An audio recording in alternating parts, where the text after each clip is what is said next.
Good morning student. हमारे +1 account का chapter 7 चल रहा है, डबल एंट्री सिस्टम। आज हम अपने अकाउंट्स कर रहे थे। तीसरा अकाउंट है हमारा नॉमिनल अकाउंट, नाम मात्र के खाते। These accounts include the accounts of all expenses and incomes. अब इस खाते के अंदर बिजनेस में जितने भी खर्चे होंगे, एक्सपेंसेस होंगे, जितनी भी इनकम्स होंगी, आय होंगी, वो शामिल की जाएंगी। फॉर एग्जाम्पल,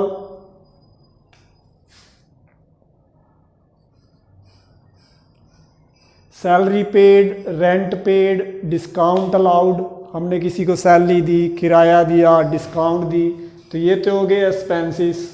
इसी तरह commission received, interest received, discount received, तो जो रिसीव्ड हो रहा है वो इनकम बन गई। जितनी भी पेमेंट होएगी, पेड कर रहे हैं, वो एक्सपेंसेस हो जाएंगे, और जितने रिसीव्ड हो रहे हैं वो इनकम हो जाएंगी। इसका रूल है debit the expenses and losses and credit incomes and gains. जितने भी एक्सपेंसेस होंगे, लॉस होंगे, उनको रूल के अकॉर्डिंग डेबिट किया जाएगा।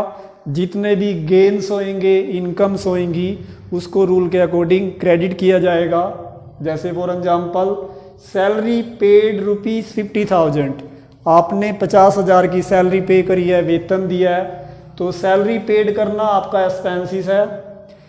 डेबिट द एक्सपेंसेस रूल के अनुसार सैलरी को डेबिट करेंगे, एंट्री बनेगी सैलरी अकाउंट डेबिट। डेबिट के लिए डीआर वर्ड यूज़ करते हैं। अब सैलरी में क्या देंगे, उसको कैश दिया जाएगा। कैश एक रियल अकाउंट है, कैश बिजनेस से चला जाएगा। Credit what goes out, rule के अकॉर्डिंग टू कैश किया जाएगा, टू कैश अकाउंट। एंट्री बनेगी salary account debit to cash account. Salary को डेबिट कर रहे हैं, कैश को क्रेडिट। सैलरी को डेबिट क्यों कर रहे हैं? क्योंकि डेबिट द एक्सपेंसेस, जितने एक्सपेंसेस होंगे वो डेबिट किए जाएंगे।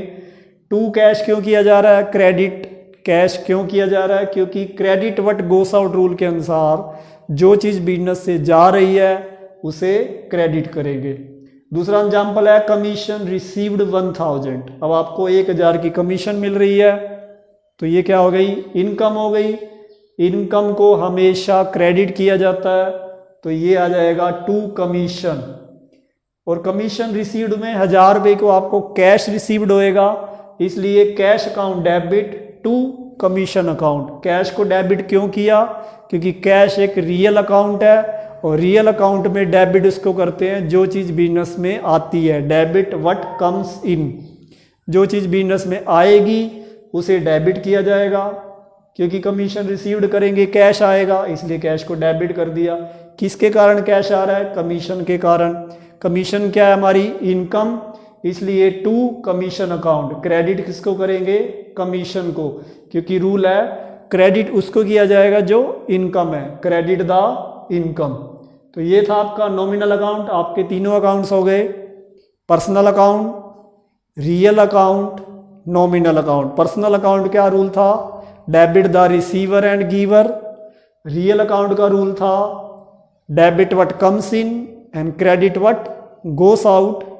और नॉमिनल अकाउंट का रूल है debit the expenses and losses and credit income and gains. अब आपको जितनी भी ट्रांजैक्शन करनी है बिजनेस में, इन 3 रूल्स को ध्यान में रखकर करना पड़ेगा। पहले तो ट्रांजैक्शन में ये चेक करना पड़ेगा कि ये पर्सनल अकाउंट है, रियल अकाउंट है या नॉमिनल अकाउंट है।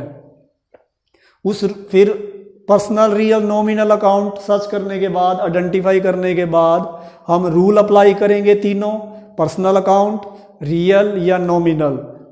तीनों में से किसका रूल अप्लाई होगा? वो अकॉर्डिंग टू अकाउंट्स होएगा कि वो अकाउंट कौन सा है। नॉमिनल अकाउंट है तो नॉमिनल का रूल चलेगा, रियल अकाउंट है तो रियल का रूल चलेगा, पर्सनल अकाउंट होगा तो पर्सनल का रूल चलेगा।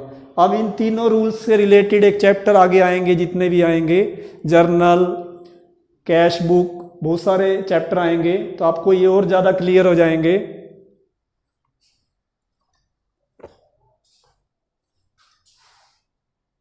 अब आपको एक इलस्ट्रेशन कराते हैं जिससे ये तीनों अकाउंट्स क्लियर हो जाएंगे।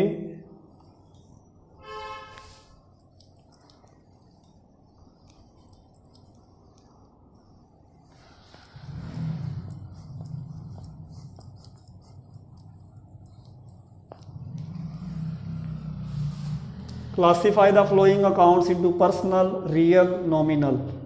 फर्स्ट है हमारे पास कैपिटल। अब कैपिटल अकाउंट किस में आता है? पर्सनल अकाउंट में।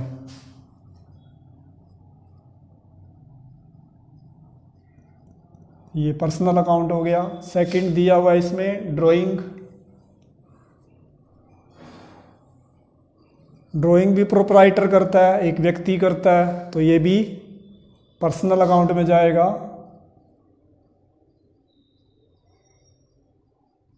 ड्राइंग भी क्या हो गई? Personal account. थर्ड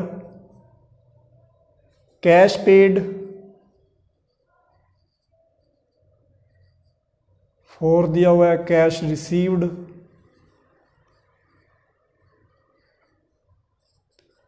फिफ्थ है commission paid.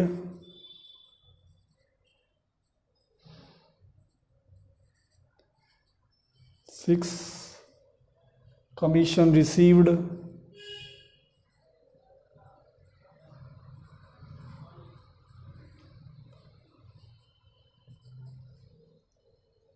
Purchase account, sales account,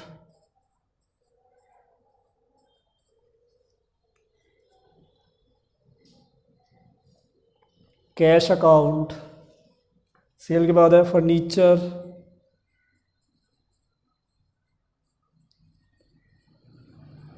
cash account,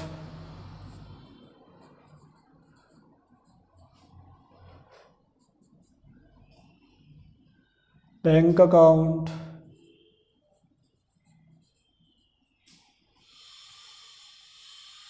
bank overdraft,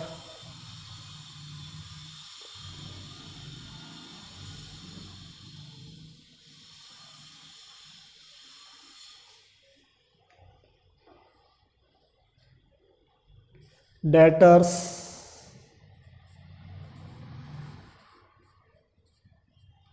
अब देखो कैपिटल ड्राइंग दोनों पर्सनल करते हैं, प्रोप्राइटर करता है, तो ये पर्सनल अकाउंट में चले गए। कैश पेड, कैश पेड भी रियल अकाउंट में जाएगा क्योंकि कैश रियल अकाउंट में आता है। कैश रिसीव्ड होगा तो भी रियल अकाउंट में। कमीशन पेड आपको एक्सपेंसिस हो रहा है तो nominal account.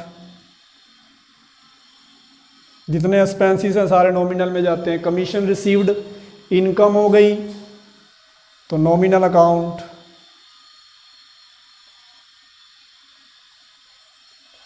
Purchase account, purchase करने से एक्सपेंसिस होता है, खर्चा होता है, तो ये nominal account. Sales account, sale करने से इनकम होएगी तो nominal account.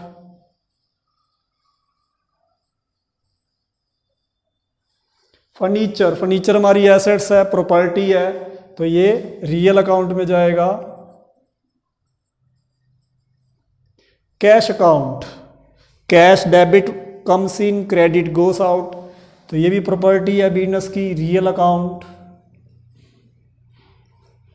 Bank account, bank institute में आता है तो पर्सनल अकाउंट।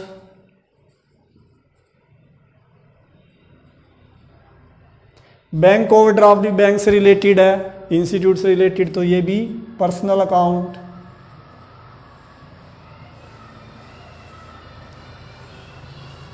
डेटर्स, देनदार, ये पर्सन है तो person account.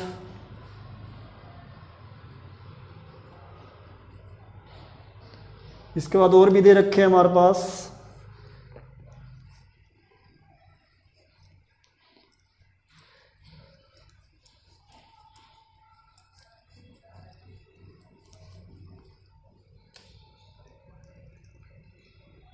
Creditors,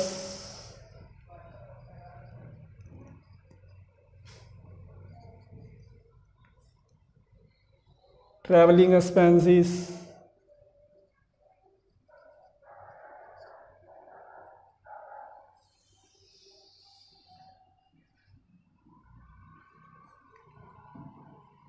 goodwill,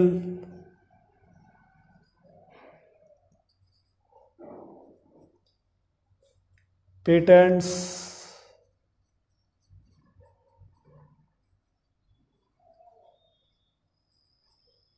patents के बाद है salary account,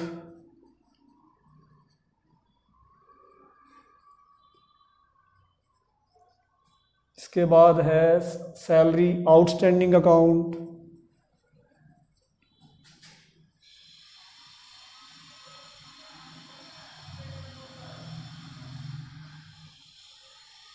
insurance account,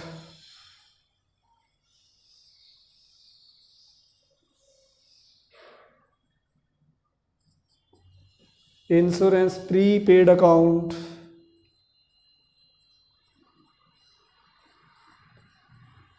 prepaid, और दिया हुआ एक बैड डेट्स रिटर्न ऑफ,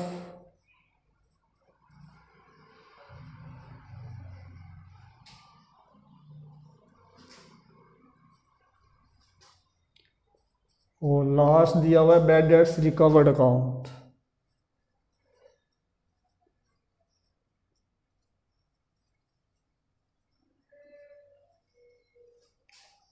अब देखो क्रेडिटर्स, क्रेडिटर्स होते हैं लेनदार व्यक्ति है, तो ये personal account. Travelling expenses, expenses हैं जितने एक्सपेंसेस हैं वो क्या होते हैं, नॉमिनल अकाउंट। गुडविल, गुडविल आपकी इंटेंजिबल रियल अकाउंट है, तो ये रियल अकाउंट में जाएगा। पेटेंट्स भी रियल अकाउंट में, इंटेंजिबल रियल अकाउंट है ये। सैलरी अकाउंट, सैलरी हमारा एक्सपेंसेस है तो नॉमिनल अकाउंट। सैलरी आउटस्टैंडिंग, अभी हमने सैलरी किसी को देनी थी लेकिन नहीं दी, expenses due but not paid, तो ये रिप्रेजेंटेटिव पर्सनल अकाउंट है, लेकिन पर्सनल अकाउंट्स का ये टाइप है, तो ये पर्सनल अकाउंट में जाएगा। इंश्योरेंस अकाउंट, बीमा, जो हम इंश्योरेंस कराते हैं हमारा एक्सपेंसेस होता है, तो ये नॉमिनल अकाउंट। जितने एक्सपेंसेस होंगे वो नॉमिनल अकाउंट में जाएंगे। इंश्योरेंस प्रीपेड, पहले से इंश्योरेंस करवा लिया तो एक्सपेंसेस पेड इन एडवांस है, रिप्रेजेंटेटिव पर्सनल अकाउंट है, तो यहाँ पर्सनल अकाउंट का टाइप्स है ये, तो यहाँ पर्सनल अकाउंट लिखेंगे। बैड डेट्स रिटर्न ऑफ, जो बैड डेट्स है हमारा पैसा डूब गया है, अब डेटर से नहीं मिलेगा, लॉस हो गया, तो ये नॉमिनल अकाउंट में जाएगा।